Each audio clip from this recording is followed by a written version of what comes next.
Hey guys, Alex Kahn here, and I want to show off this 124 scale diecast made by Danbury Mint in 2007 as a limited edition diecast model.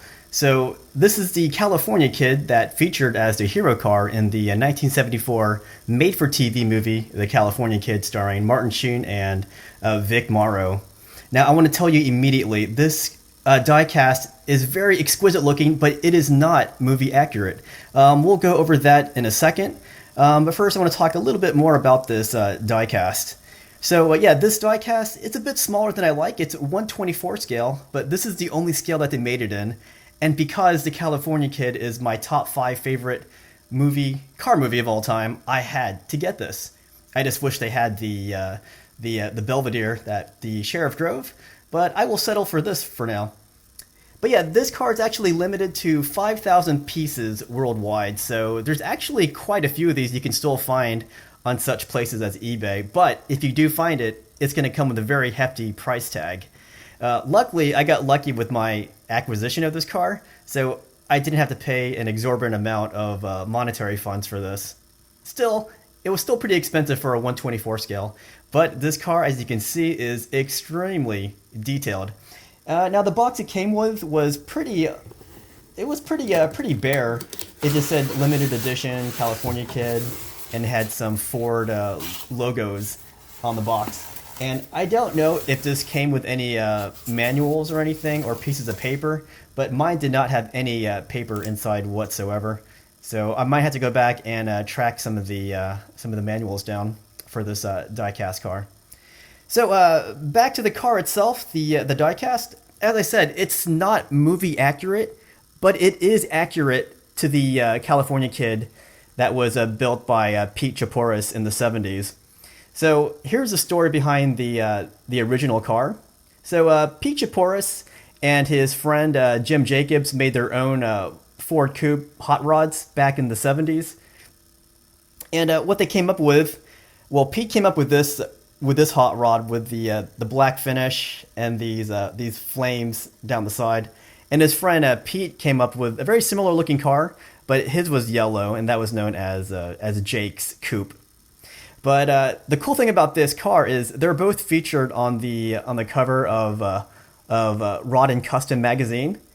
So when Universal Pictures saw these cars, they knew they had to have at least one of them. So they contacted Pete Chapouris, and they asked if they could use his black 34 Ford Coupe for the movie. And obviously, you can see that he agreed to it.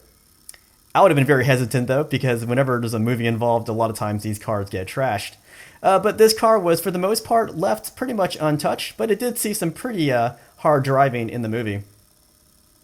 So, as I said, yeah, this diecast is not movie accurate, but it is accurate to what Pete built. So here is what's not accurate about this car, for the movie that is. So you see these Halibran slot wheels? They were not in the movie. In the movie, they replaced these wheels with a Ford hubcaps, so it looked more period accurate to the car itself. Also, this one really upsets me. You see this license plate? I saw so many reviews online where they said this is the movie plate. This is not the movie plate. This is the plate that Pete Chapouris put on his car. The actual movie plate is quite a bit different than this one. I'll just post a screenshot so you can see what it looks like. Also really big. In the movie, they put side pipes on this footstep here on both sides.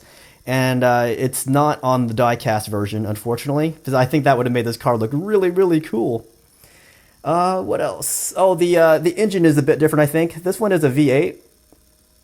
And there is a scene in the movie towards the beginning when Martin Sheen drives into Clarksburg, and the sheriff asks to see what's under the hood, and then he opens up the hood, and when they zoom in on the engine, this is not the engine that you see, as far as I can tell. But let's go back to the details. Oh, before I continue, though, I do want to say I do love this car, regardless of not being movie accurate, because again, it is accurate to what Pete Chapouris built in the 70s. The only thing that was really added to this car that was in the movie is the writing here. It says the California Kid. So yeah, what I find interesting about this movie car is that this was basically the star of that movie. The movie is called California Kid. Martin Sheen is not the California Kid. The car is the California Kid. So yeah, if you guys have never seen this movie, it is made for TV. So it does have the cinematography of an early '70s TV show. So it doesn't have the high quality cinematic look to it, and also the soundtrack is very it's kind of dated, in my opinion, but not in a good way. In the soundtrack, there's so many musical cues that you would see in a TV episode, and then they put it into this TV movie. So back in the day when they released this, they made this movie the movie of the week. So what you got here was a very good TV movie. But that said, it's still made for TV, and it looks like it was made for TV. So you might find it strange that this is one of my top 5 favorite car movies of all time. If you can get past the budget of this movie, this is a really fantastic movie. It's great. Martin Sheen and Vic Morrow are fantastic in this movie. I kind of wish that Danbury Mint would have made the Belvedere that the sheriff drove in the movie, because that car was pretty sweet too, and that would have made a good companion piece to this diecast. So yeah, typically I don't buy diecast in 1/24 scale, but since they only made this car in this scale, I had to have it. I really did. So let's go ahead and open this car up here. So obviously the trunk does open. And yeah, I don't have one of those fancy tools to open up this car with. I don't have any gloves either. I probably should wear gloves with something so high quality like this one. Now these doors open differently. They are suicide doors. See, Pete Chapouris grew up with a lot of hot rods, like the T-buckets, but he especially loved the 34 Ford Coupe. Like some of his favorite cars were using the same body.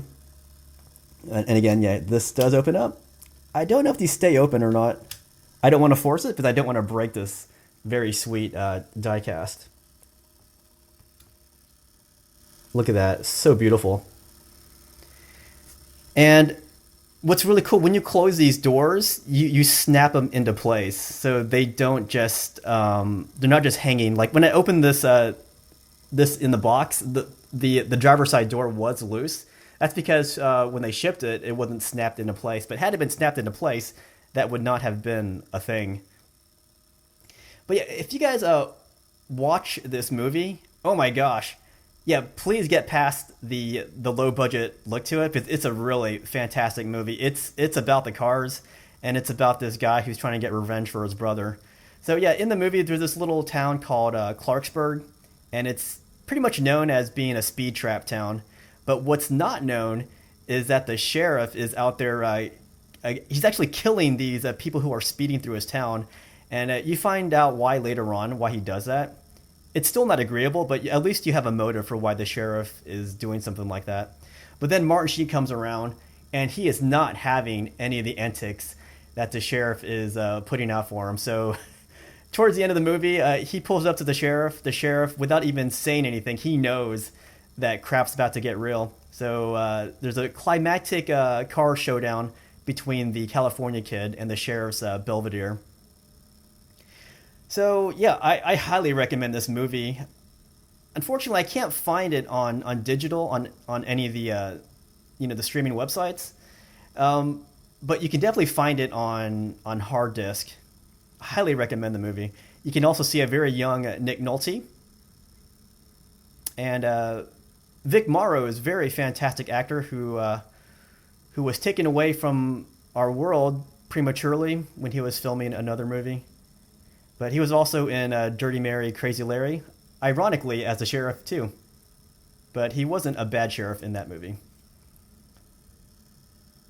So yeah, I love this diecast. This is one of my favorite pieces in my collection, if I were to be perfectly honest. I just wish the scale was 1/18, so it would match my other cars.